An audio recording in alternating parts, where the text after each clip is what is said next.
Hey everyone, running low on groceries but not sure what to cook?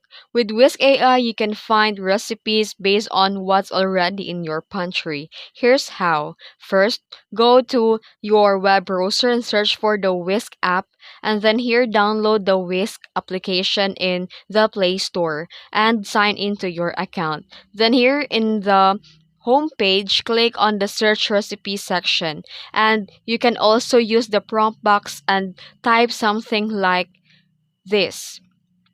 And after done typing, the Whisk AI will generate a personalized recipe ideas that matches your pantry ingredients. You can swap ingredients, filter by cooking time, or choose recipe that fits your diet preferences. And that's it. With Whisk AI, you'll never waste food again. Just enter what you have and it will find the perfect recipe for you. If you found this video helpful, don't forget to like and subscribe for more tutorials.